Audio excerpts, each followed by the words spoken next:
Well, that was definitely one of the more disturbing performances I have ever seen in a wrestling ring. We have seen some very gruesome injuries to wrestlers in the past. We have seen some very brutal injuries take place. We have seen some very disturbing, bloody, gory, horrific matches. But I don't think I have ever been as uncomfortable watching a match as I was watching the main event Hell in a Cell match on this show between Seth Rollins and the injured Cody Rhodes, who came into this match with a legitimate injured, torn off the bone pectoral tendon. And to see it all red and purple and bruised like that when Cody took off his jacket, it was startling. So much so that the fans in attendance were completely stunned, and the first several minutes of the match were completely quiet. This was a crowd that was on fire for this entire show. They were up for everything, pretty much. And they were hot for Cody when he came out. Huge ovation for Cody Rhodes when he came out. But the second he took that jacket off and you saw what was under there, there were gasps, there were shocked faces, shocked expressions, groans, just as genuine a reaction as you can possibly get, and not a reaction often familiar with most wrestling angles. There are certain reactions you try to get: cheers, boos. This was just completely stunned silence from this crowd. They were in shock seeing the condition that Cody Rhodes was in. And he proceeded to wrestle the rest of the match with that condition and had Seth Rollins perform moves and do things that targeted that torn pec. Whether it was using a kendo stick or throwing him into the side of the steel, everything. Just brutal. Brutal. But Cody somehow wrestled through the pain. He wrestled through the entire match with this torn pec, and he even won. He won the match. Sorry to give it away up front like that, but this is just unprecedented. Unless I am just completely misremembering something, I don't think I have ever seen a wrestler go into a match as beat up and bruised and visibly hurt and injured the way Cody Rhodes was and wrestle the entire match from start to finish. We've seen people get hurt in matches and then they finish out the match. Triple H is famous for that. But I don't think I've ever seen anything to this degree. And hats off to Cody. A certain level of respect for him going out there and fighting the good fight and wrestling this match. But I would not have been upset had he just said, let's reschedule this or let's cancel this match. It would have been awful because this was a show that really needed a main event like that, but it would have been fully understood why this match was canceled, especially if they had shown us in advance what Cody's shoulder and chest looked like. Seeing that, it would have been easy to understand why this match would not take place, or even if this match was shortchanged and only lasted a few minutes. I was thinking it might go that direction, but it went neither. This was a full match. I assume they did anything that they would have done in a regular match or a match under regular circumstances. But my God, this was something else for sure. But man, I really wish Cody did not do that.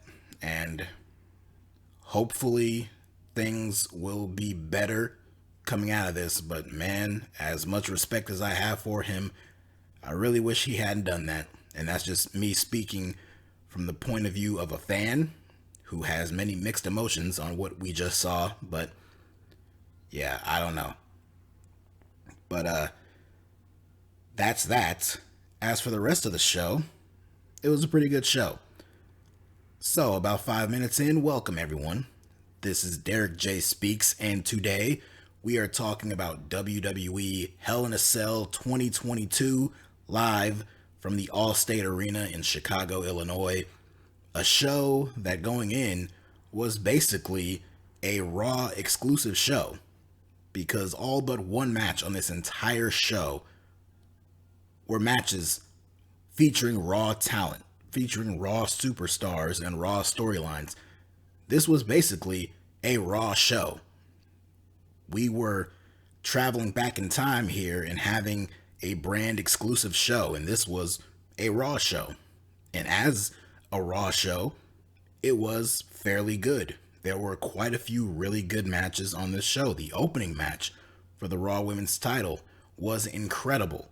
An early match of the year contender, an excellent triple threat match. The one lone all women's match on the entire show. They killed it. A few of the other undercard matches that I had fairly low expectations for turned out to be pretty decent. There was a really fun 6-person mixed tag team match in the middle of the show. And yes, as uncomfortable and disturbing as that main event was to watch, it did turn into a very good match. So all in all, I have to say this was a very good pay-per-view. So let's go ahead and start from the beginning. It was on the kickoff that we learned about the condition of Cody Rhodes. There were rumors floating around throughout the day. I don't know if they started the previous day on Saturday or if it was solely Sunday where these rumors started to float around that Cody was hurt. But then they confirmed it on the kickoff show that Cody injured his pec. I think what they said was that he injured his pec in the brawl with Seth Rollins the previous week on Raw. But then earlier in the day, while weightlifting, he tore the pec completely off the bone.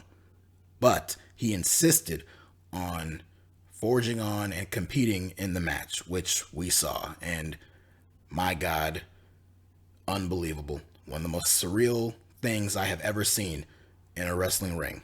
But moving on to the actual start of the show, we kicked things off with a triple threat match for the Raw Women's Championship. Bianca Belair defending her championship against Becky Lynch and Asuka.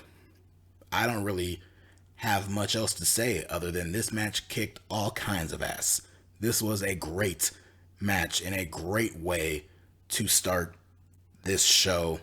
The crowd gave you immediately what to expect from them throughout the rest of the night. They were hot for this match. They were really into Asuka. They were booing Becky Lynch as you would expect them to do with the heel, and they loved Bianca Belair, and Bianca was on fire in this match. She had a lot of great spots that showcased her strength and athletic abilities.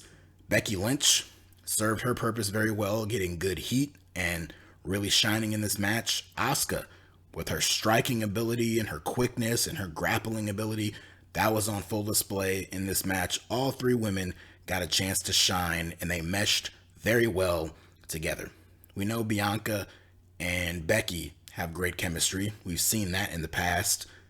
Asuka and Becky also, in their own right, had really good chemistry together, and we've had limited time to see things between Bianca and Asuka, but from what we've seen, it's been really good. So you put three really good to great wrestlers in one match like this, and it turns out to be a phenomenal match. I'm not going to go through every single thing that happened in this match. If you missed this show, which I wouldn't blame you, the build up to this show was very piss poor.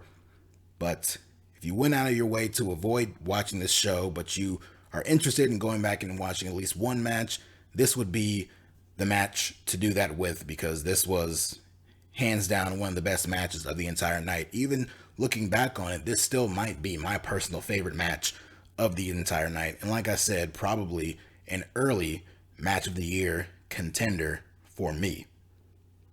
So the match is going on. Everyone is doing great. Everyone is pulling off some great moves. There are a lot of really great near falls, really close near falls throughout the match. But picking up on things towards the end of the match, we see Asuka hit a code breaker on Bianca, and we see Becky Lynch on the top rope or middle rope, but she comes down and gets hit with a code breaker from Asuka in midair.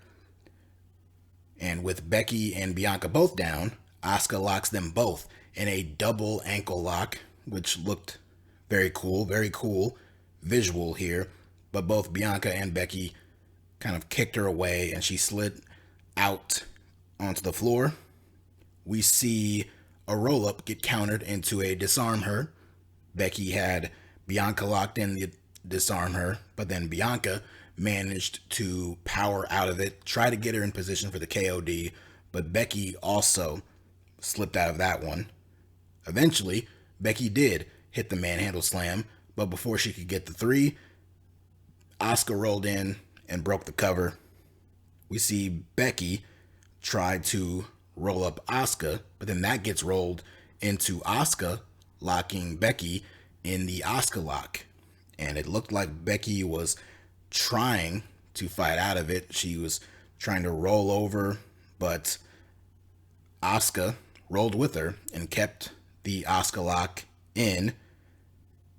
Then eventually the two of them rolled completely out of the way under the turnbuckle where Bianca Belair was up top. She tried to come down to deliver some type of move, but both women rolled out of the way, so she had no choice but to land on her feet. In the corner, we see Bianca up top, and actually, no, we see Asuka up top. I apologize. We see Asuka up top. Bianca is trying to dispose of her, but then Becky Lynch comes up from behind, dumps her out of the ring. Then we see Becky hit Asuka with the manhandle slam.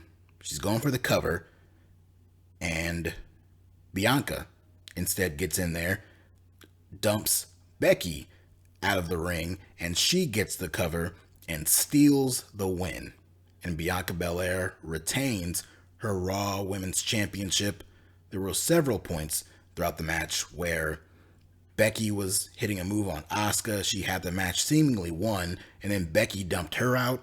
I want to say she might have done something similar with Asuka, but she did it at least one time with Bianca earlier in this match, and she even tried to do it again at that point, but then Bianca managed to get back in. She threw Becky out, and then she got the win for herself and retained her championship. My words don't do it justice. This was an incredible match, and I don't know the likelihood of seeing a rematch, but I sure would not mind seeing one. I don't know what the future holds for these three women. I suspect Becky and Asuka will continue to feud, perhaps, and we might see another match between the two of them in the future.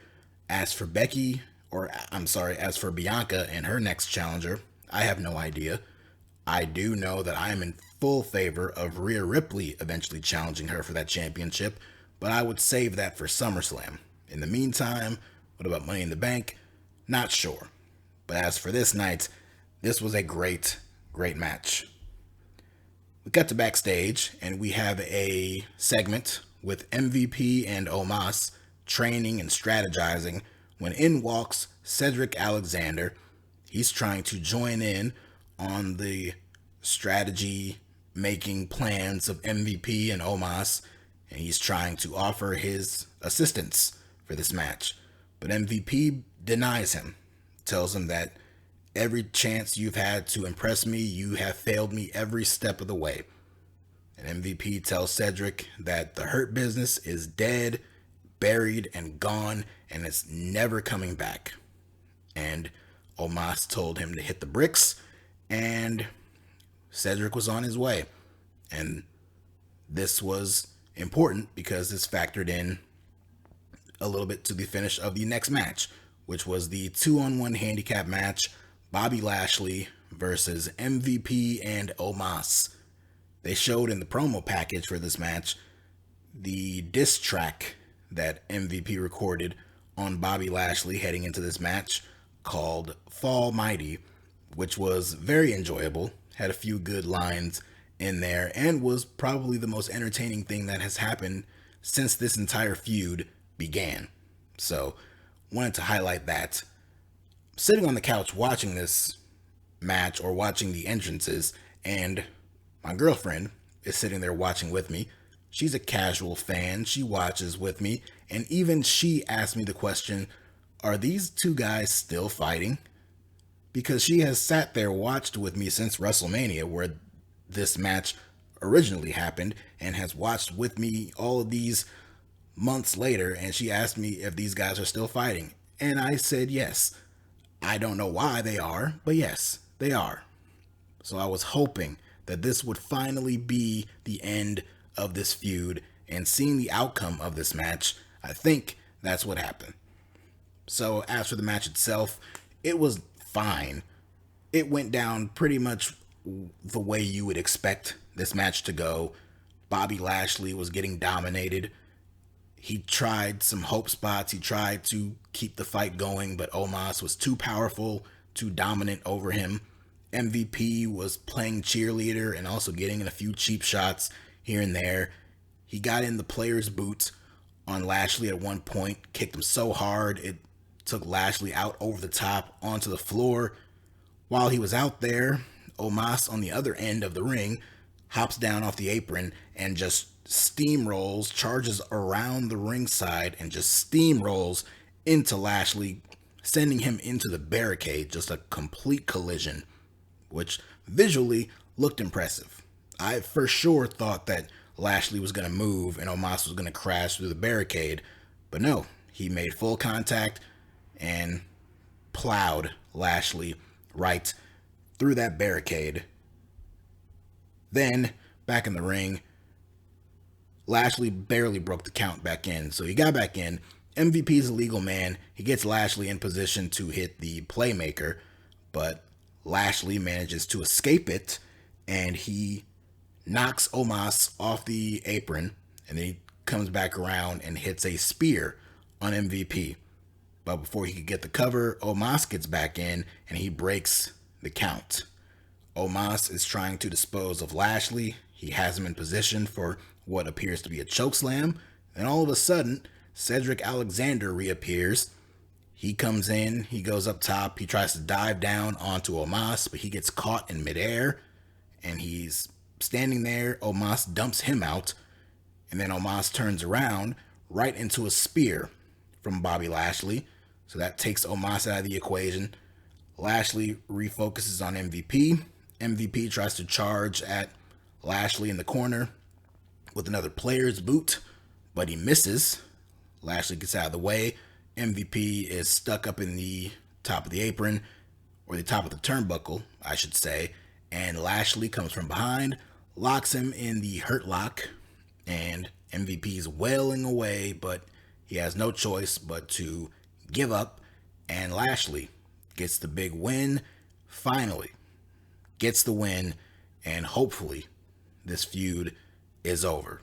I truly hope so, and I truly hope Lashley's actions after the match are a good indicator that this is finally over, because as Lashley was celebrating, got a huge ovation from the crowd. The crowd was really into Bobby Lashley throughout the match, but when he won and he was celebrating after the match, they were really going crazy for him. Like, unbelievably crazy for him.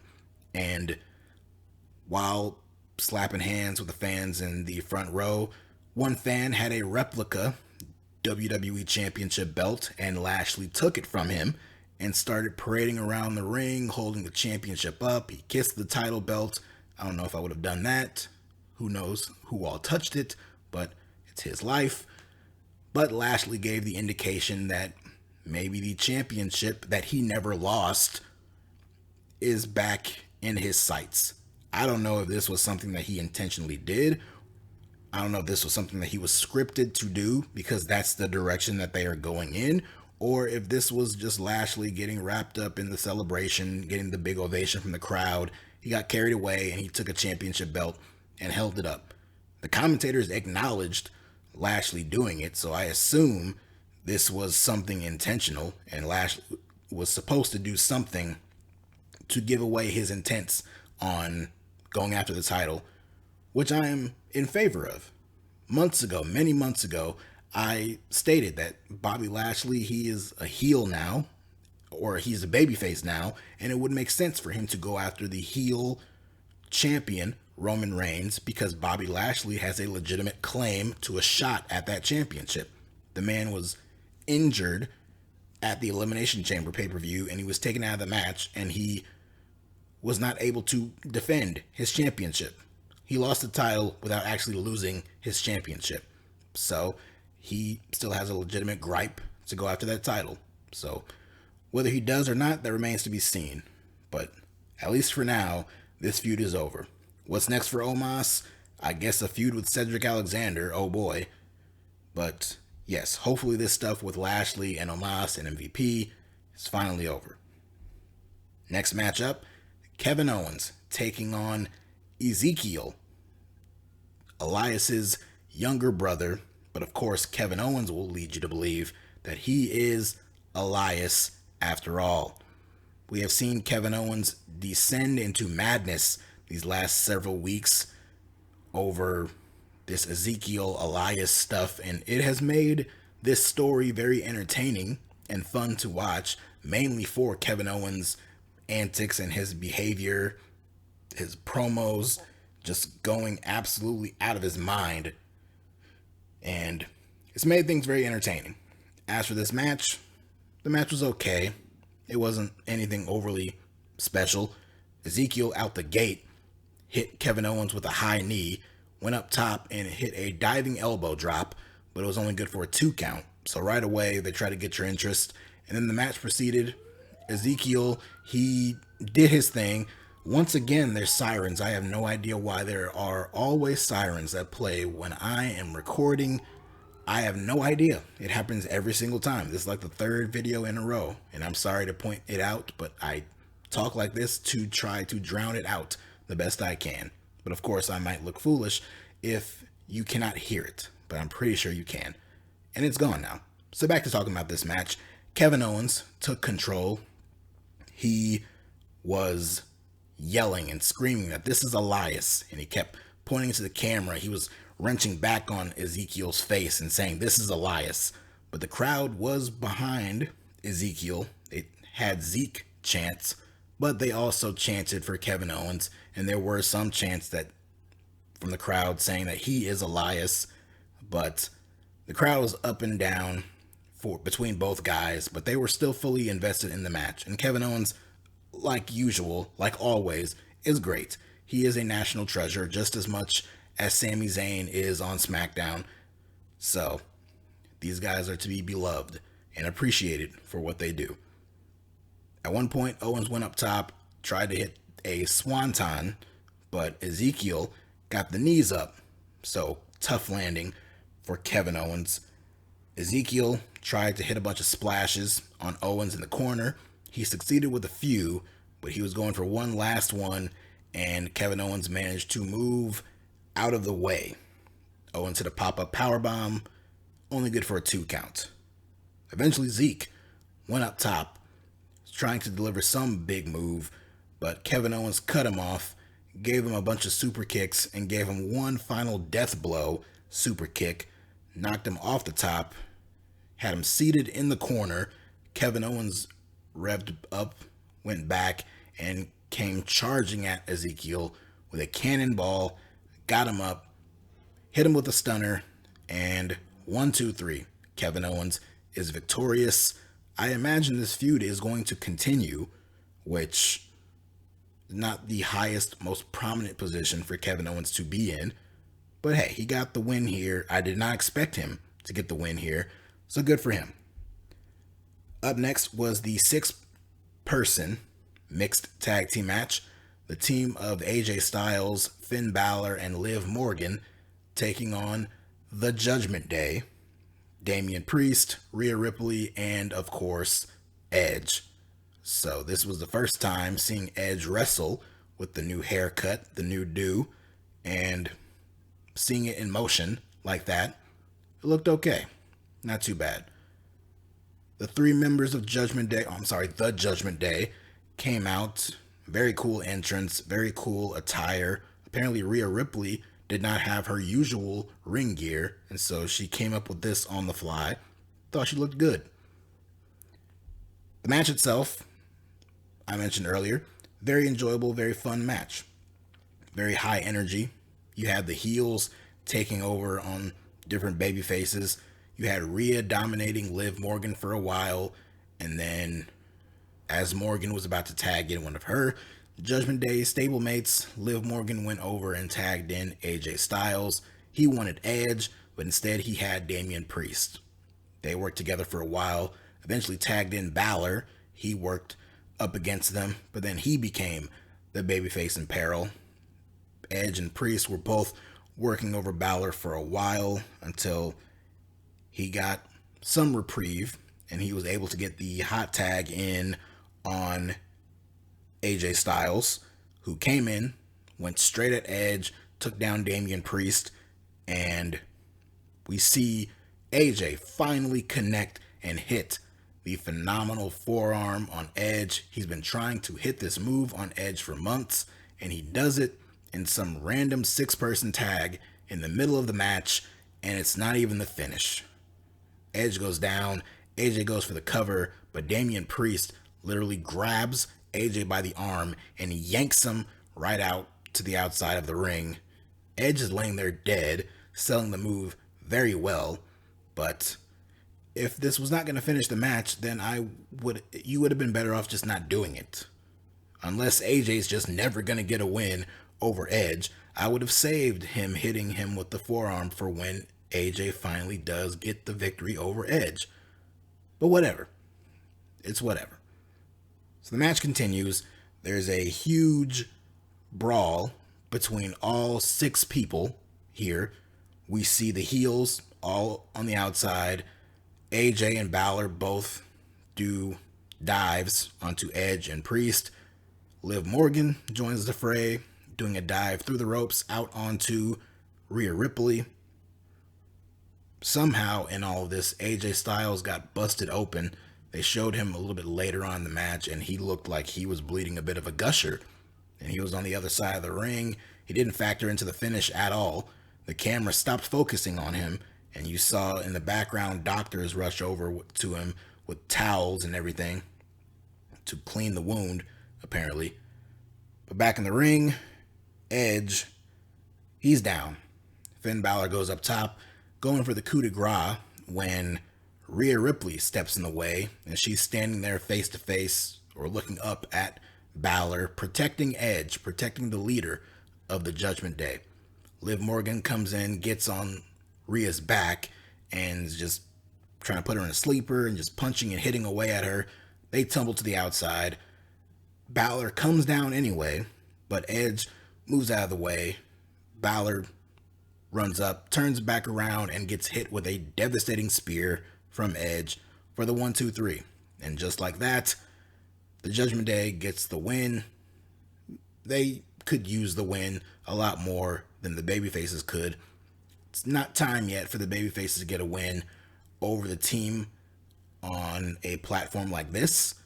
Maybe next month, maybe a little bit later on, maybe around the time they get another teammate, or maybe they get a win and then they introduce a new teammate for the Judgment Day.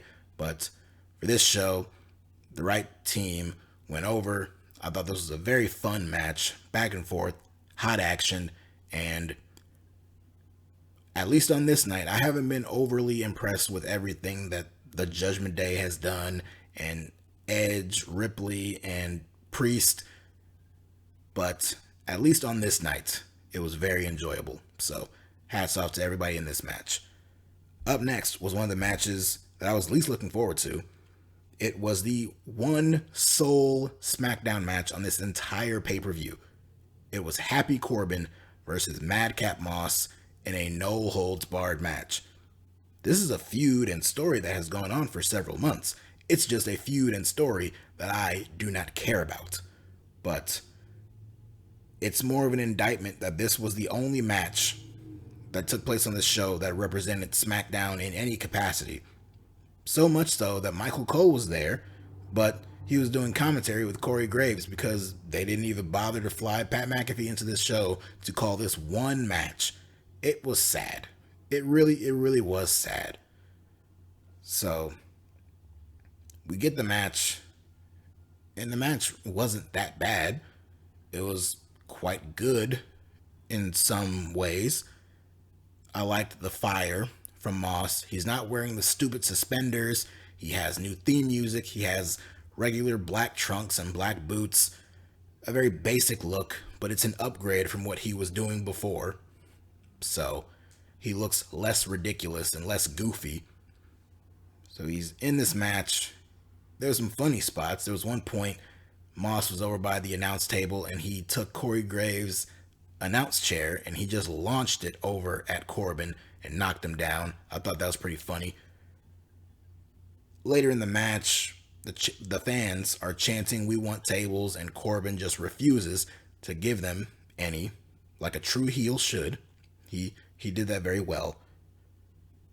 There were a few other things that happened in this match, but nothing really as important or monumental in my eyes, quite like the finish of the match. So Corbin set up some steel steps in the ring in the corner. He tried to ram Moss into those steps, but Moss managed to thwart that, and he hit a fallaway slam on Corbin back into these steel steps. And with Corbin laid out, much like Corbin did to Moss a few weeks ago on SmackDown, here Moss got a steel chair, wrapped it around Corbin's head and throat. He got those steel steps, he lifted them up and just slammed it right on the chair, right into Corbin's throat. He Pillmanized Baron Corbin on this show, got the cover, and he got the win. He had officials and doctors come out after the match to check on Corbin. Meanwhile, Moss is celebrating his victory. So, I don't know if this is going to lead to Corbin being taken off TV for a while. I don't know what the direction is for Madcap Moss. But hopefully, much like the Lashley Omos stuff, hopefully this stuff with Corbin and Moss is over. Up next was the United States Championship match. Theory defending his championship against Mustafa Ali. A match that really did not need to take place on this show, but hey, at least it was good to see a championship defended on this show, and more than one championship. We haven't really had that recently. There was no world champion, no tag team champions, no bloodline presence whatsoever on this entire show. So it was good to see an extra championship match on this show. And Lord knows it's not going to be the Intercontinental Championship, so the U.S. title it is. Ali, of course, a native of Chicago, hometown crowd favorite, so you knew that was a giveaway right there that he wasn't winning. And there were a few hope spots in there, but you knew. Theory is the younger guy that they're putting their muscle behind pushing. He worked over Ali's injured leg throughout the match, and despite a few hope spots from Ali, he crashed and burned, and Theory beat down on the injured leg, got him up, hit him with the A-Town down, and got the win to retain his championship. So in front of Ali's hometown, his family, his friends, he loses, because this is a WWE tradition where you're in your hometown and you lose because it makes good heel heat. So Theory gets the win. His reign goes on a little bit longer. I don't know when he's going to lose that championship, but I figured it would not be on this show against Mustafa Ali. So that's that. And we now come to the main event. The only Hell in a Cell match on this entire show, thank God. Cody Rhodes and Seth Rollins in their third straight pay-per-view encounter. Rollins comes out donning black and yellow polka dot gear, of course, trying to play mind games and get in the head of Cody Rhodes. Cody came out, made his entrance. He was visibly not lifting his arm. I believe it was his right arm. He was not lifting it at all during his entrance. He comes to the ring. Like I said, the fans are going crazy for him. And then he removes his jacket and reveals that gross monstrosity that was on his chest and arm. And from there, it was hard getting into this match. Cody would deliver some moves. He even hit a Cody cutter early on, but he immediately was selling the pain, which I'm sure part of it was selling, but another part of it was legit. Rollins was dead set focused on that torn pec. He got a toolbox used on it. He got a kendo stick, was ramming and jamming the tip of the kendo stick into the torn pec. It looked brutal. Like I mentioned before, the fans at this point early in the match really were not reacting. They were very uncomfortably quiet because they were probably very uncomfortable watching all of this because it was very disturbing to watch. And like I said, I've seen some very bloody matches. We just had Anarchy in the arena at Double or Nothing a few nights earlier. So that, as crazy as that was, it was nowhere near as disturbing as this was. But the match continued on. We see Rollins put on Cody's coat. He wears it, and he pulls out a polka dot weight belt and starts whipping the hell out of Cody Rhodes with it. One shot sounded like a gunshot. It was brutal. But eventually, Rollins pulls out a table, and the fans cheer. They chant, "Thank you, Rollins," because he finally revealed a table that they have been asking for the last two matches. So a table's brought out. Cody is laid out on this table. Rollins goes up top, trying to come down for a frog splash, but Cody moves out of the way. Rollins crashes and burns right through the table. Cody went to the outside, pulled out a duffel bag, and revealed a bull rope. Of course, very infamous, with his father, bull rope and a cowbell right in the center of it. He gets in the ring. He ties one end of the rope to his wrist, and he challenges Seth Rollins to do the same. He goads him into it, and Rollins goes ahead and does it. And Cody immediately gets the upper hand. He even uses the bell and just clocks Rollins right in the face with the bell. Eventually, Rollins took back control, and he used the rope on Cody. And then he got Cody up, hit him with a buckle bomb into the corner where a table was set up. So he drives Cody right through the table. And table spots, you get numb to them, but this one looked a little extra uncomfortable and made me wince because Cody has a damn torn pec and he's getting crashed through a table. So, as you'd expect, it did not look good. But by this point, I think people were very engaged in the story being told here because Cody is out of his mind even competing in this match, yet he's still valiantly kicking out of moves like this and taking big bumps like this, and you just wince and you want to look away, but at the same time, you can't help but look back and pay attention to what's going on. So, Rollins goes back on the outside, goes under the ring, and pulls out a sledgehammer. So, we were paying tribute to Cody's dad earlier, and now we get to pay tribute to Seth Rollins' dad, Triple H. So Rollins gets the hammer. He tries to use it on Cody, but Cody blocks it. Rollins then countered that, tried to hit Cody with the pedigree, but then Cody slipped out of that, and he hit Rollins with a pedigree. So down goes Seth. Cody goes for the cover, only good for a 2 count. Cody then sees the hammer. He crawls over to it to retrieve it, when out of nowhere, Seth hits Cody with a curb stomp, only good for a 2 count. Cody gets back up, He attempts the crossroads on Rollins, but Rollins slips out of it. He hits Cody with the crossroads. Cody no-sells his own move, and he gets up and hits Seth with a crossroads. Both men are down. I get that's what they were trying to do, but you did need to bastardize your own finish to do that spot. But whatever. Both men are down. They start to get back up, regain consciousness, and they see the sledgehammer in the corner. They both climb, or crawl, I should say, towards the hammer. Cody manages to get to it first. He tries to lift it, but his arm and shoulder, it's too much weight for him. He collapses and drops the hammer.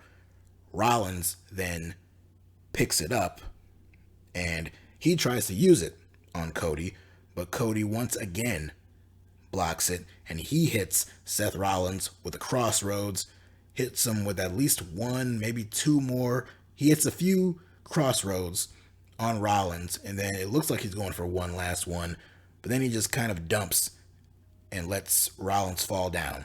Then Cody goes over, he picks up the sledgehammer and just drives it right into Seth Rollins' face, and he gets the 1, 2, 3. Miraculously, this thing is over. Cody Rhodes wins, and he somehow managed to fight and make it through an entire Hell in a Cell match with a torn pec. Very brave thing for him to do. A very strong, valiant thing for him to do. A potentially stupid thing for him to do. A very dangerous, uncomfortable thing to watch as a fan and a human being. But what's done is done, and Cody managed to get through it.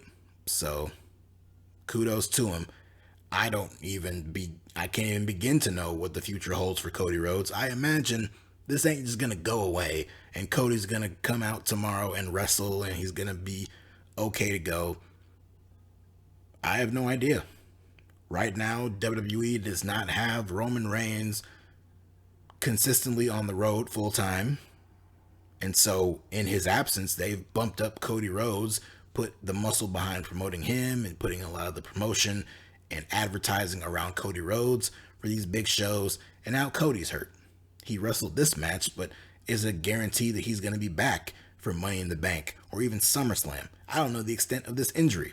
It's a partially torn pec, but competing in this match, I'm sure, did not help his cause here. I'm sure it did not make it any better. So, we'll see what comes out of this. As for Rollins, he'll be fine. It's just a matter of putting him in the right feud with someone else. And Cody, when he can compete without scaring the crap out of everybody, I don't know what the future holds for him either. But even under these circumstances, these two guys have tremendous chemistry together. Rollins, he has pretty much redeemed himself from that one terrible Hell in a Cell match with The Fiend all those years ago. He redeemed himself in the match with Edge last year, and he came back around in another Hell in a Cell match this year and once again put on some magic. So that's 2 years in a row Seth Rollins loses a Hell in a Cell match, but delivers a damn good Hell in a Cell match. So, good stuff from these two, like their previous encounters, if not even better. A lot scarier, but a really good match. And a strong close to an overall good show. I can't call this a great show or an excellent show. There was some really great matches. That opener, that main event, the mixed tag, I wouldn't really call it great, but it was really good. And a lot of the other undercard matches sprinkled in. Nothing was offensive to me on this show. If I can watch one of these WWE shows and not feel like I'm being offended, like my intelligence is being insulted, then it's at least a partial thumbs up for me, if not a full thumbs up, and I can give it some praise. And nothing on this show completely annoyed me or pissed me off. There were a few things here and there, but not enough to really detract from the overall quality of the show. And that goes to show you that despite a lot of help from creative and the writing team and Vince McMahon himself, the talent can and usually do go out there and put on incredible matches. The finishes, that's up to the big man too. And at least on this show, I was not overly angry by any of the finishes to these matches.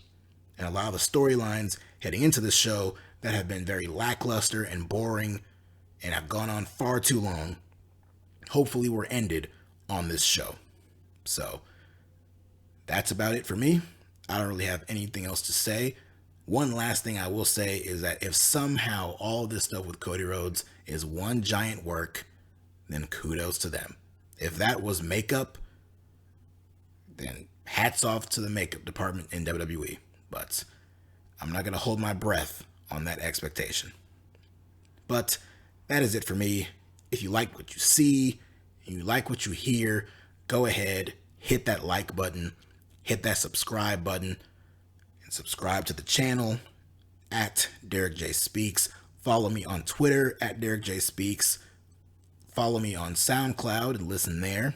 I'll occasionally post reviews on there. And follow me on Podbean at DerekJ Speaks, where I will be uploading some of these videos on there too. So if you don't want to sit here and watch the video like this, or if you don't want to listen to it on the go, you can go ahead and get it downloaded from Podbean going forward. So good stuff on this show, miraculously, and I'm about tapped out. Talked way longer than I anticipated about this show, but that Cody stuff, that ain't something to just gloss over. That's big. So I truly, genuinely, sincerely hope Cody Rhodes is okay and can get some rest and can heal that thing up. And I don't know what was going through his head. Well, I can get a feeling, but I don't fully know what was going through his head and his decision behind competing in this match on this show in that condition with him looking like that. But like I said, what's done is done, and for what it's worth, they did have a great match. So that's it for me. Take care, everyone. Have a good day, have a good morning, have a good evening, have a good night, and I will talk to you all next time. Check you later.